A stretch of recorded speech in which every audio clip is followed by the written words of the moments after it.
मैं विवेक शर्मा एक बार फिर से आप सभी का स्वागत करता हूं ईडी एकेडमी में लर्निंग विद एक्सीलेंस। तो बच्चों, लास्ट क्लास में हमने करा था सब्स्टिट्यूशन मेथड और मैंने कहा था इन तरह के क्वेश्चंस को सॉल्व करने का जो दूसरा मेथड होता है वो कब काम लेना है ये भी आपको याद होना चाहिए।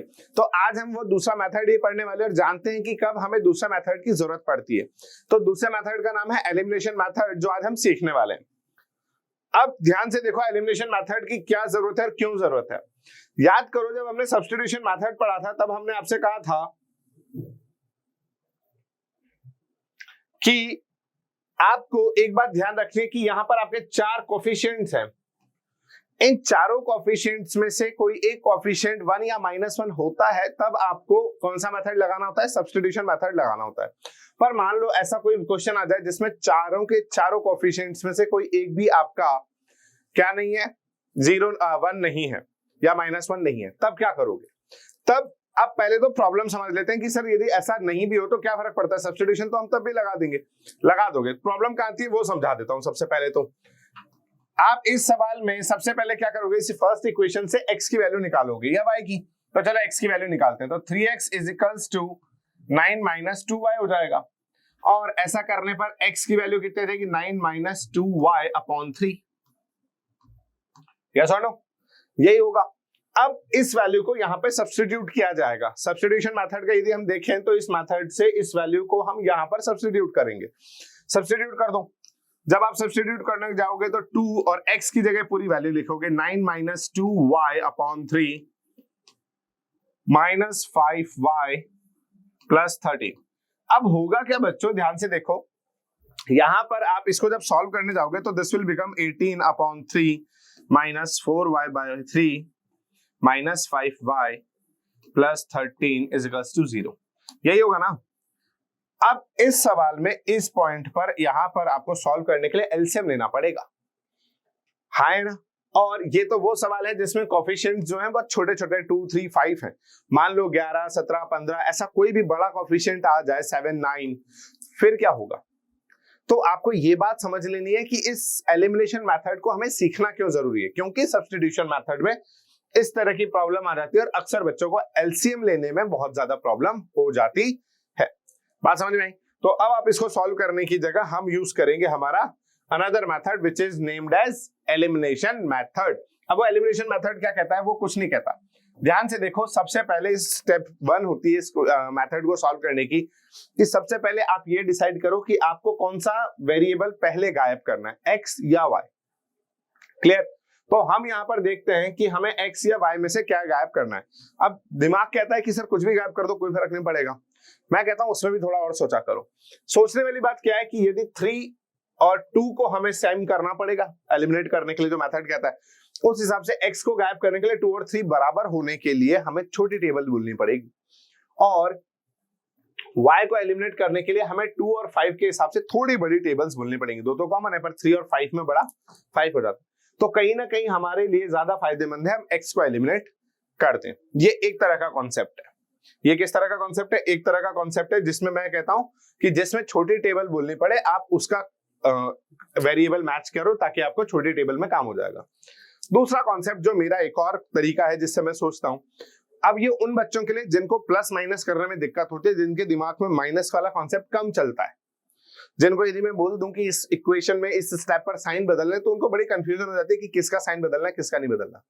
तो वो दूसरे बच्चे ऐसे वेरिएबल को देखें जिनमें से इन दोनों वेरिएबल के आगे देखो प्लस ही प्लस है और इस वेरिएबल में y के आगे यहां प्लस है और यहां माइनस है। तो मैं कोशिश करूंगा कि मैं यहां से y को एलिमिनेट करना चालू करूं। फायदा क्यों? क्योंकि y को एलिमिनेट करने के लिए एक ऑलरेडी प्लस में एक ऑलरेडी माइनस में, मुझे दोनों स्टेप्स को प्लस कर देना होगा एक पॉइंट पर लाकर, तो वो दोनों के दोनों में से y एलिमिनेट हो जाएगा। तो सोचने वाली बात क्या है, आपको दोनों कॉन्सेप्ट में से कौन सा कॉन्सेप्ट आपके लिए ज्यादा सही है। यदि आपको माइनस में दिक्कत नहीं होती है तो आप छोटी टेबल वाला बोल लें, और यदि आपको प्लस माइनस में दिक्कत होती है तो आप ये देखें कि इनमें से किस वेरिएबल के आगे, एक के आगे प्लस और एक के आगे माइनस है। तो अब हम देखते हैं कि किसके आगे प्लस है और किसके आगे माइनस। तो देखो, इसके आगे प्लस इसके आगे माइनस, मतलब मेरा दिमाग कहता है कि मुझे y एलिमिनेट करना चाहिए। ठीक है, तो अब मैं क्या करूंगा, y के हिसाब से फॉर एलिमिनेटिंग y, इसको भी ऐसे लिख देते हैं, for eliminating y for eliminating y। अब आप क्या देखोगे, अब आप देखोगे कि y क्या एलसीएम लेना पड़ेगा आपको। किस किस का एलसीएम लेना पड़ेगा आपको? y के कोफिशिएंट का, जो कि है 2 और 5। साइन मत देखना, साइन से कोई फर्क नहीं पड़ता। तो 2 और 5 का एलसीएम आता है 10। इसका मतलब मुझे दोनों जगह क्या बनाना है बच्चों? 10 बनाना है। ठीक है, अब 10 बनाने के लिए मुझे क्या करना है आप खुद ही बताओ। यदि मेरे को 2 को 10 बनाना है तो इस वाले नंबर को 5 से मल्टीप्लाई करना पड़ेगा, और 5 को 10 बनाना है तो 2 से मल्टीप्लाई करना पड़ेगा। इसका मतलब ये हो जाता है कि मुझे इसको इक्वेशन नंबर 1 नाम दिया और इसको इक्वेशन नंबर 2 नाम दिया, तो इस हिसाब से equation 1 multiply with 5, equation 2 multiply with 2। ठीक है, अब इसको करके देखो। तो इक्वेशन 1 को 5 से डायरेक्ट मल्टीप्लाई कर दो, आपको एक स्टेप बचानी हो तो, और नहीं बचानी हो तो आप क्या करोगे, बढ़ा के लिख दो, कोई दिक्कत की बात नहीं होती है। जैसे आपको सही लगे वैसा कर लो। हमारा सिंपल दिमाग कहता है कि आपको स्टेप बचानी नहीं चाहिए। ठीक है, तो यहां ये करेंगे और यहां पर 2 से मल्टीप्लाई करेंगे।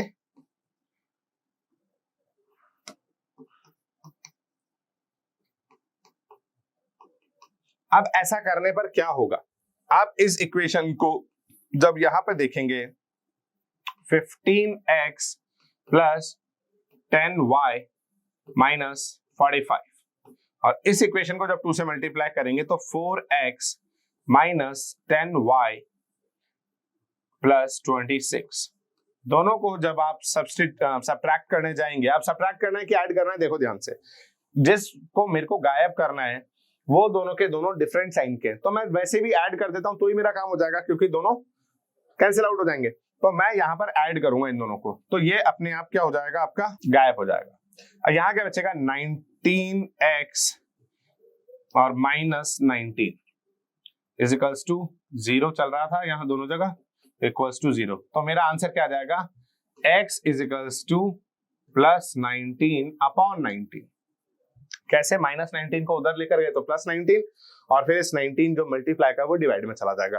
तो मेरे x की वैल्यू क्या आ जाएगी बच्चों, 1। तो x की वैल्यू क्या आ गई, 1 आ गई। क्लियर।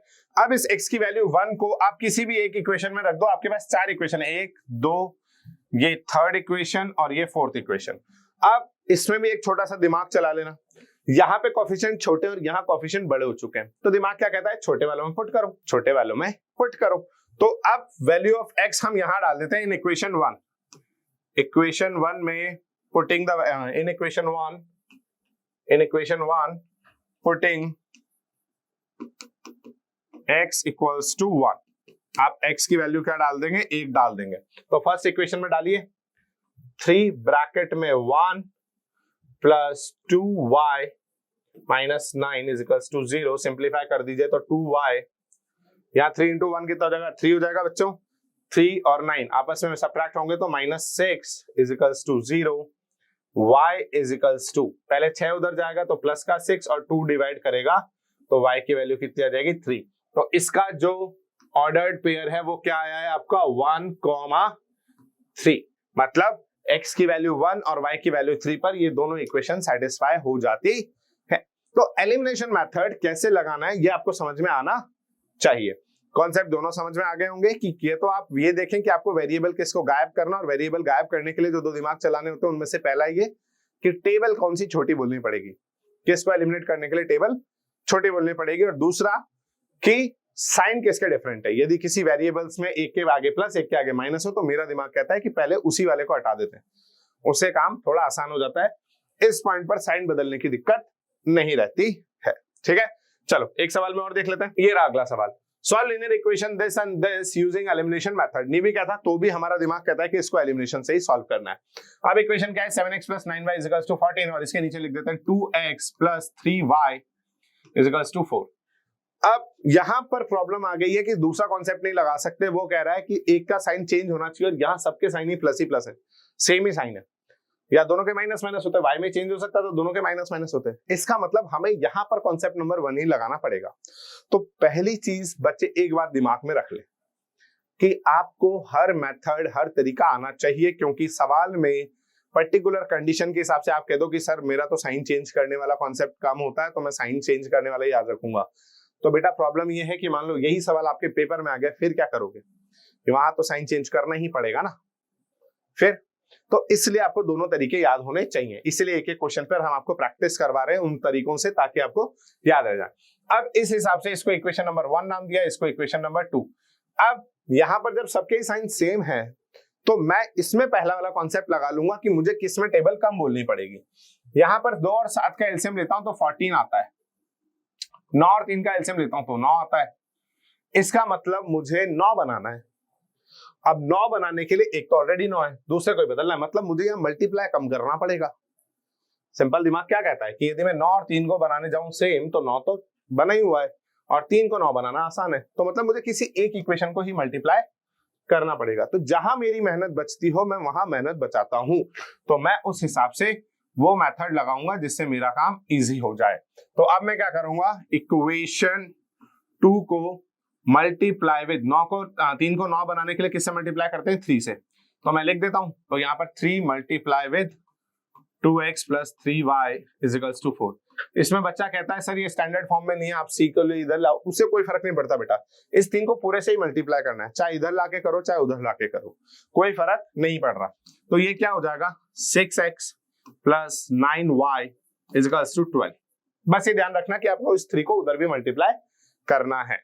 क्लियर? इतना होने के बाद ये मेरी इक्वेशन 3 बन गई। अब दोनों 9 9 आ चुके हैं। अब मुझे पता लग रहा है कि इसका x वेरिएबल बड़ा है, इसका x कोएफिशिएंट बड़ा है और इसका x कोएफिशिएंट छोटा है।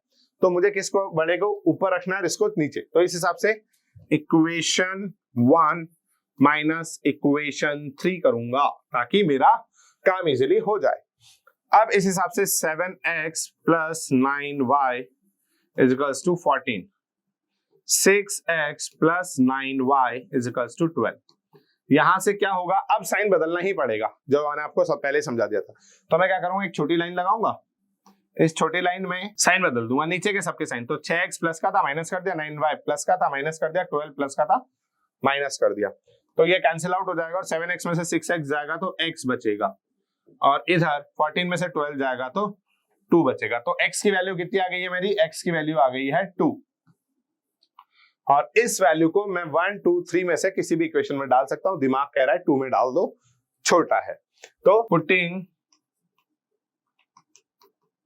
x equals to 2 in equation 2। तो इक्वेशन 2 में मैं x की वैल्यू कितनी डाल दूंगा, 2 डाल दूंगा। ठीक है, तो डाल दो 2 bracket 2 plus 3y is equals to 4, 4 plus 3y is equals to 4। यहाँ 4 से 4 कैंसिल आउट हो गया तो 3y की वैल्यू 0 आई, y की वैल्यू भी 0 आई। तो इसका ऑर्डर्ड पेयर क्या बना हमारा, इसका ऑर्डर्ड पेयर बना 2,0। इसका मतलब इस इक्वेशन के दोनों इस सवाल की दोनों इक्वेशन को सेटिस्फाई करने के लिए हमें जो वैल्यू रखनी है वो क्या रखनी है, x और y की 2,0। क्लियर, बात समझ में आई? अच्छा, किसी बच्चे को ये डाउट तो नहीं है 3y इज इक्वल टू 0 तो y इज इक्वल टू 0 क्यों हुआ, ये तो देख लो ध्यान से। 3y यदि 0 है तो y की वैल्यू कुछ भी डालो, ठीक है। तो y की वैल्यू क्या होनी चाहिए थी ताकि इक्वल्स टू में 0 आ जाए, तो y की वैल्यू क्या आएगी 0। 3 into 0 becomes 0। क्लियर? ऐसे भी कर सकते हो डिवाइड बाय 3 करके, तो वो आपके दिमाग के ऊपर है, यदि आपको ऐसे समझ में नहीं आता है तो। क्लियर, बात समझ में आई? चल, तो ये था आपका एलिमिनेशन मेथड। हमने सब्स्टिट्यूशन मेथड पढ़ लिया, हमने एलिमिनेशन मेथड पढ़ लिया। इसके अलावा ग्राफिकल मेथड पे हमने पहले भी बात कर ली कि ग्राफिकल मेथड जो है एक्चुअली इस साल कोर्स से हटा दिया गया है। तो यदि आपको सवाल दिया भी जाता है तो कोऑर्डिनेट के भी आप पे दिया जाएगा। ग्राफिकल मेथड में इक्वेशन को ड्रॉ करना आता है जो कि आपको 9th क्लास में सिखाया जाता है। इसके बाद इस साल के जो 2 मेथड हट गए वो है क्रॉस मल्टीप्लिकेशन मेथड और एक होता है आपका रिड्यूसिंग मेथड। ये दोनों मेथड बहुत इंटरेस्टिंग और किसी भी कंपटीशन एग्जाम में ऐसे सवाल बहुत देखने को मिलते हैं, पर क्योंकि आप 10th बोर्ड में और इस बार इस तरह के क्वेश्चंस हटा दिए गए तो आपके लिए अच्छी बात यह है कि 2 तरीके सीखो। लीनियर इक्वेशन सॉल्व करना आपको आ जाएगी 10th बी हाफ पर। ठीक है, बात समझ में आती है? चलो, तो अगले वीडियो में हम अब वर्ड प्रॉब्लम देखेंगे। इसके बाद जो हमारी मेन प्रॉब्लम हो जाती है, अभी तक इक्वेशन बनी आ रही थी, अब हमारी मेन प्रॉब्लम हो जाएगी कि सर रीमा ने 5 साल पहले ये करा था, रीमा ने 5 साल बाद ये करा, दोनों की 2 लोगों की एज का कंपैरिजन हो गया, डिजिट्स का कंपैरिजन हो गया। ऐसे कई क्वेश्चंस हमें देखना है। तो इन सारे क्वेश्चंस को हम अगले वीडियो में लेकर आएंगे, आपको प्रैक्टिस भी करवाएंगे। और याद रखिएगा, यदि आप हमारे साथ बने रहते हैं तो आपको ये सारे सवाल सॉल्व करने भी बहुत आराम से आ जाएंगे। ठीक है, तो वीडियो पसंद आए तो वीडियो को लाइक कीजिए, चैनल को सब्सक्राइब कीजिए और बने रहिए ईडी अकेडमी के साथ ताकि पढ़ते रहिए हमारे साथ। धन्यवाद।